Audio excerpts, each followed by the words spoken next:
혹시 여러분은 계속해서 어떤 책이 눈에 띈 적이 있나요? 그래서 답답한데 선뜻 책은 손에 쥐어지지 않은 적 말이에요. 저는 그런 적이 아주 많습니다. 게다가 그런 책들은 막상 펼쳐보면 추천해준 사람들은 쉽게 읽은 것 같은데 사실 내가 이해하려면 몇 번은 읽어봐야 하는 것들이 수두룩하죠. 그럼에도 불구하고 공유하고 싶은 책을 마음 가는 대로 끄적여 봅니다. 부족한 글이지만 용기 하나로 동병상련의 사람들끼리 서로 위로하는 장이 되기를 바라며. 애터미 맘에 마음 가는 대로 끄적거림. 행운에 속지 마라. 지은이 나심 니콜라스 탈레브. 시작하겠습니다. 나심 탈레브는 합리적 냉소주의자입니다. 자신이 스스로 말하길 자신은 잘난 척하는 사람들 면박 주는 게 특기라고 합니다. 행운에 속지 마라에서도 거의 모든 증권 트레이너들을 박살내는 말을 서슴없이 합니다. 아니, 강조해서 합니다. 그리고는 자신도 뾰족한 해답이 없습니다. 그런데 증권 트레이너들이나 그에 관계되는 곳에서 강의나 컬럼 문의가 자주 온다고 합니다. 탈레브의 말을 빌자면 그런 사람들은 자신이 비판하는 무리에서 본인들은 빠졌다고 생각하는 것 같다는 겁니다. 탈레브가 냉소주의이고 남 면박 주는 게 특기고 해결책 제시도 못하는데 초청되는 이유는 해박한 지식이라고 합니다. 과학, 철학, 수학, 통계학, 문학, 심리학, 경제학 등을 자유자재로 넘나듭니다. 어떤 때는 예고 없이 훅 혼자 영역을 넘어서는 바람에 책을 읽는 내내 뜻을 정확히 이해하지 못했음을 나는 먼저 고백하고 시작해야 될 듯 합니다. 그렇습니다. 저는 뜻을 정확히 이해하지 못하면서 책장을 넘겨갔습니다. 단어의 뜻, 그리고 문장의 구도 등. 그런데 어느 지점에 가면 감동이 밀려옵니다. 한두 페이지에서는 제대로 이해를 못하고 글자만 읽으며 가는데 이것이 30페이지로 모이면 무릎을 치게 하는 것의 반복입니다. 어렴풋이 떠오르는 내용 몇 가지를 올려보겠습니다. 이웃집 사람인 양 친근하게 존과 네로를 비교하며 러시안 룰렛에 대해 말합니다. 러시아식 유견발 권총이 있습니다. 총알은 한 구멍에만 장전되어 있습니다. 무작위로 방아쇠를 당겨서 죽지 않으면 100만 달러를 주겠노라고 어느 미친 재벌가가 내기를 합니다. 존은 이 방법을 선택해서 더 젊은 나이에 큰 부자가 되고 네로는 그 조건에 휘말리지 않고 꿋꿋하게 몸 관리 잘하며 적은 이익이지만 트레이너 직업을 해 나갑니다. 그런데 증권사에서 러시아식 유견발 권총의 유혹을 뿌리치기란 그리 쉽지 않답니다.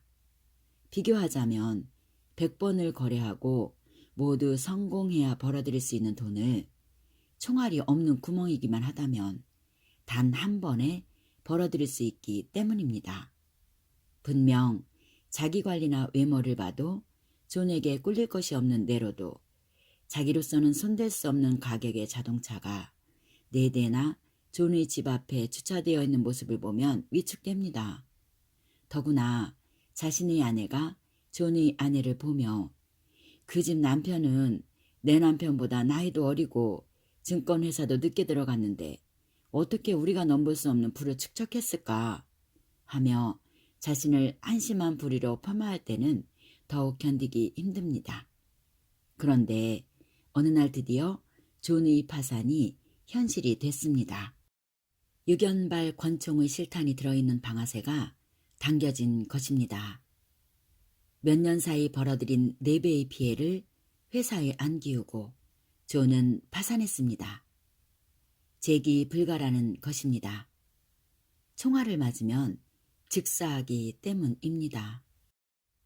과거의 데이터를 믿지 말라고 합니다. 결론부터 말하자면 그 데이터에는 처음엔 합류했지만 중간에 사라진 기업들은 존재하지 않는다는 말입니다. 그 데이터가 정확하려면 처음에 동참했다 사라진 모든 기업들이 끝까지 같이 있어야 합니다. 살아남은 기업들은 동전의 양면과 같습니다. 예를 들어 1000개의 기업이 같이 출발했다고 가정해 봅니다. 동전을 던져 앞면이 나온 기업은 살고 뒷면이 나온 기업은 죽는다면 확률상 1년에 500개 운 좋은 기업이 살아남습니다. 그리고 2년이 지났을 때 또 더 운 좋은 기업 250개가 살아남습니다. 3년이 지났을 때 그보다 더 운 좋은 기업 125개가, 4년이 지났을 때 62.5개가, 5년이 지났을 때 31.25개가 살아남는 것입니다. 이것이 데이터입니다. 만약 출발의 양이 이것의 2배라고 하면 앞의 예보다 확률은 2배 높아집니다. 역시 중간에 도태된 기업은 데이터에 없기 때문입니다. 사람들이 과거의 데이터를 보고 투자하는 것은 이와 똑같다는 겁니다. 이것이 생존 편향의 문제점이라고 합니다. 주식은 비선형성인 경우가 많기 때문에 오래된 트레이너들도 정확한 예측을 하기 힘들다고 합니다. 비선형성이란 수치예보 모델에서 수학적으로 원인과 결과 사이에 비례관계가 없는 특성을 말합니다. 불규칙하고 복잡한 특성으로 자연계의 또 다른 특징인 카오스 현상을 유도한다고 합니다. 그러므로 비선형성을 모델화해서 적용하기보다는 비선형성이 존재한다는 사실을 인식하는 것이 중요하다고 합니다. 이러한 이유 때문인지 나심 탈레브는 주식은 귀납법이 아니라 연역법이라고 말합니다. 무엇을 예측하고 통계를 내서 귀취한 다음에 그것에 맞추어 행동해 나가는 것이 아니라 끊임없이 행동하는 연속성이 이어질 때 연역적으로 어떤 결과의 지점에 다다른다는 말로 이해했습니다. 내 이해를 뒷받침하는 나심 탈레브의 말입니다. 능력을 드러내는 열쇠는 반복성이다. 극대화를 위해 사는 사람들은 충족할 줄 모르고 그래서 죽을 때까지 행복하지 않다고 합니다. 목표를 달성했어도 또 다른 극대화를 위한 목표를 세웁니다. 반면 충족할 줄 아는 사람들은 즐길 줄 알고 감사할 줄 압니다. 인생의 목표만큼이나, 아니 어쩌면 그보다 더 중요한 게 상한선이 아닐까요? 참고문헌이 83페이지에 달합니다. 한 페이지당 3권씩 계산해서 평균을 내면 249권의 참고 문헌이네요.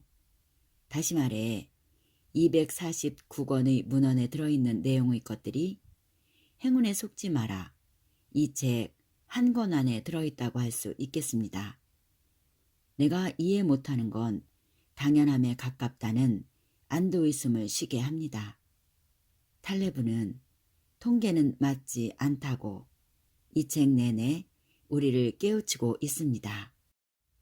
또한 잘되면 자기 실력이라 자만하고 못되면 운이 없어서라며 핑계대는 대부분의 못난 사람들을 신랄하게 비판하고 있는데요. 나는 바로 그러한 내용의 책을 읽고 내려놓자마자 참고문헌의 통계를 내고 내가 이해할 수 없었음의 당위성을 먼저 적느라 바쁩니다. 하지만 나는 또 핑계를 댈 수 있습니다. 번역자조차 글이 너무 난해하다고 고백합니다. 다음은 번역자의 말입니다. 이렇게 난해한 글은 온전히 번역자의 과제가 된다. 원문에 충실하다 보면 절개만 강한 추녀가 되기 쉽고 매끄럽게 옮기자면 자칫 아름다운 창녀가 될 위험이 있다. 라고 말합니다. 내용에 충실하자니 문장 정리가 안 되고 문장을 잘 정리하자니 내용이 본문에서 한참 멀어진다는 뜻이겠지요. 그러니 내가 이해하기 어려운 것은 어느 고백보다 진실합니다. 마지막으로 이 책의 추천인 중 한 분인 밸류 리더스 회장의 말을 빌리며 마무리하려 합니다. 이 책은 저자의 말대로 논문도 아니고 과학 보고서도 아닙니다. 문학을 사랑한다는 저자의 말처럼 여러 주인공을 등장시켜 알기 쉽게 소설처럼 엮어낸 수필에 불과합니다. 그러므로 이 책을 읽고 철학을 잘못 알고 있네. 어딘지 모르게 기분 나쁘네. 구체적인 해답이 없잖아. 하며 조목조목 따지면서 저자를 비난할 필요는 없습니다. 당신의 소중한 인생을 운에 맡기지 말라는 저자의 메시지를 전달받았으면 그것으로 충분합니다. 저자의 메시지를 우리 인생에 어떻게 적용할지는 결국 우리의 몫으로 남겠지요. 추천인의 말을 들으니 뜻도 모르고 읽었지만 읽은 보람이 있어 두서없이 끄적거려 봅니다. 주식에 도전해 보려고 주식에 관계 있다는 책 중에서 제일 먼저 고른 책이 이 책입니다. 저는 아무래도 행운이 많은 사람인 것 같습니다. 벌써부터 행운에 속는다고 해도 어쩔 수 없습니다. 이 책이 제대로 가르쳐 주었으니까요. 만약 주식에 투자하려면 선물에 투자해야 하고 우량주는 안전하지만 이익금이 적고 기본적으로 급락에서 사고 급등해서 파는 일만 잘하면 됩니다. 등 천편일률적인 이야기지만 처음 접하는 사람에게는 신세계 같은 단어들의 나열이 담긴 책을 보았다면 흥분해서 그 단어들의 뜻을 찾고 주식하는 방법을 배우고 했겠지요. 실체는 없는 형체에 끌려서. 하지만 앞서 말했듯 감사하게도 저는 이 책을 제일 먼저 만난 덕에 주식을 알아보기 위해 최소 1년 이상 주식에 관한 책을 읽을 것입니다. 실전을 위해서 적은 돈을 투자해 보겠지만 공부를 위한 경계를 게을리하지 않을 것입니다. 50년을 살아오며 우매하지만 느낌으로 한 가지는 깨달았습니다. 어느 분야고 어느 정도 장기 투자 없이 저절로 이루어지는 것은 없다는 것입니다. 두 종류를 들어봅니다. 한쪽은 매달 20달러씩 이익을 몇 년 보다가 한순간에 50만 달러를 잃어버립니다. 한쪽은 매달 20달러씩 손해를 몇 년 보다가 한순간에 50만 달러를 법니다. 누가 상실감이 크냐는 거지요. 실제로 손해를 본 사람은 몇 년 이익을 보다가 크게 손해를 본 사람이지만 횟수로 볼 때 상실감은 매달 20달러씩 손해를 보다가 크게 이익을 본 사람이라는 겁니다. 이 상실감 때문에 견디지 못합니다. 하지만 우리는 감정이 아닌 실질적인 손해와 이익을 정확히 파악할 줄 알아야 합니다. 어느 정도 믿음을 가지고 견딜 줄 알아야 한다는 겁니다. 투자와 기다림과 끊임없는 자기개발 뒤에 행운은 오는 것이고 그렇게 자신을 만들어 놓았을 때 행운이 온 것을 비로소 알 수 있으니까요. 결론입니다. 나심 탈레브는 행운에 속지 말라면서도 우리들 성공이 많은 부분에서 우리들의 능력이 아니라 운이라고 합니다. 결국 노력은 하되 결과에 감사하라는 말인 것 같습니다. 한동안 진인사 대천명이란 글귀가 너무 좋아 닉네임이 진인사였던 적이 있습니다. 그리고 언제부터인지 모르게 진인사 대천명이 내 마음에서 희미해져간 요즘 다시 한번 나심 탈레브가 나를 깨웁니다. 진인사 하라고. 추신, 묘하게 사람을 끄는 책입니다. 하나도 이해를 못하겠는데 재미있는 책. 이해를 못했는데도 누군가에게 나의 느낌을 말하고 싶은 책. 저자가 그렇게 친절하지도 않은데 마음이 열리는 책.